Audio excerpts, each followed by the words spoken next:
My name is Jordan, and I've been working in corporate environments for 15 years. I've learned that the loudest person in the room is rarely the smartest, and the most dangerous enemies are often hiding in plain sight. This is the story of how I dealt with Marcus Chun, a toxic coworker whose arrogance finally caught up with him. Marcus joined our marketing team at Nexus Tech Solutions 6 months ago as a senior marketing specialist. From day one, he made it clear he thought he was destined for bigger things. The rest of us? We were just stepping stones. Marcus had an MBA from a decent school and wasn't shy about mentioning it. What he lacked was emotional intelligence and basic human decency. Our team of 8 handled digital marketing campaigns for mid-sized B2B clients. It was collaborative work that required trust, communication, and shared credit. Marcus seemed to view it as a zero-sum game, where someone else's success meant his failure. Within weeks, he was undermining colleagues, stealing ideas, and taking credit for group projects during client presentations. I watched Marcus operate with growing concern. Sarah from our team would present a campaign concept in our Monday morning brainstorm, and by Wednesday, Marcus would be pitching a nearly identical idea to our manager, Dave, as his own original thought. When confronted, Marcus would claim, "Great minds think alike, right?" and flash that practiced smile that never reached his eyes. The breaking point came during the Peterson Industries campaign.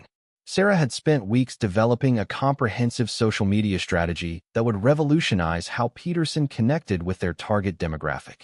It was brilliant work, combining data analytics with creative storytelling in ways I hadn't seen before. The campaign had the potential to win industry awards and significantly boost our team's reputation. 3 days before our presentation to Peterson's CEO, Marcus approached Dave privately. I happened to be in the supply room adjacent to Dave's office when I overheard their conversation. Marcus claimed Sarah was struggling with the Peterson campaign and suggested he take the lead to ensure we didn't lose the client. "I've been working on some ideas that might salvage this situation," Marcus said with false concern. What Marcus didn't know was that I had worked closely with Sarah on the Peterson strategy. I had also spent the previous decade building relationships throughout Nexus Tech, including several friendships that extended beyond our department.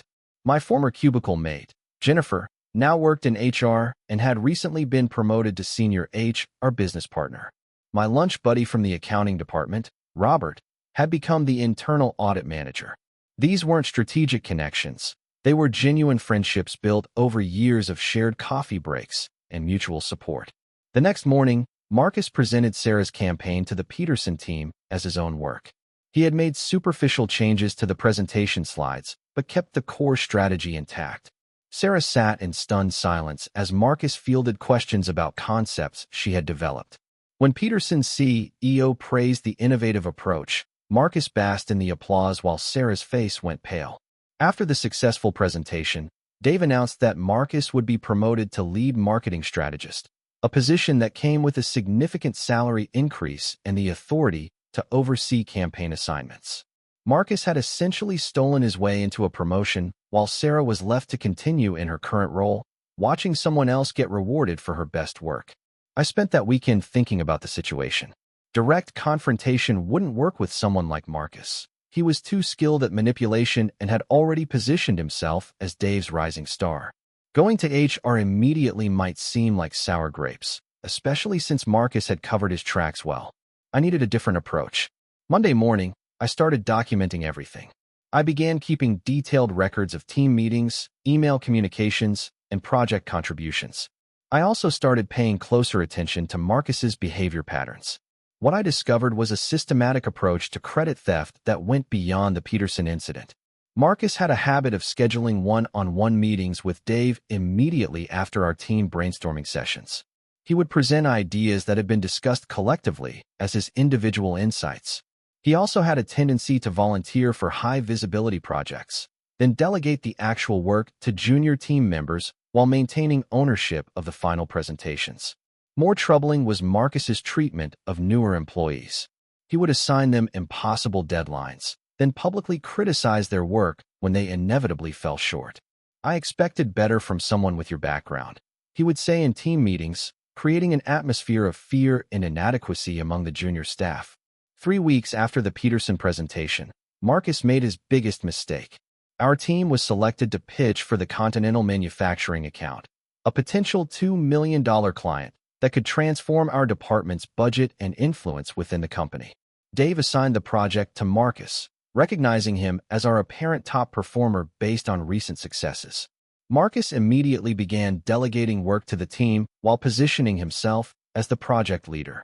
He assigned Sarah to handle market research, me to manage data analysis, and distributed other tasks among our colleagues. The timeline was aggressive. We had 10 days to prepare a comprehensive marketing strategy for Continental's executive team. During our third project meeting, Marcus made an announcement that revealed the depth of his arrogance. "I've been thinking about team optimization," he said, pacing in front of our conference room whiteboard. "Some people are clearly more suited for execution, while others excel at strategy and client relations. I think we should clarify roles moving forward." What Marcus was proposing was essentially a formal hierarchy with himself at the top, making strategic decisions and handling client communications, while the rest of us became his support staff. He wanted to institutionalize his credit-stealing behavior and make it the official team structure. Sarah finally found her voice. "Marcus, the Peterson campaign you presented was based on research and concepts I developed over several weeks. I think there might be some confusion about individual contributions versus team efforts." Marcus's response was swift and calculated. "Sarah, I appreciate your enthusiasm, but I think you might be overestimating your role in that project. The strategic framework and client-facing elements were my primary contributions.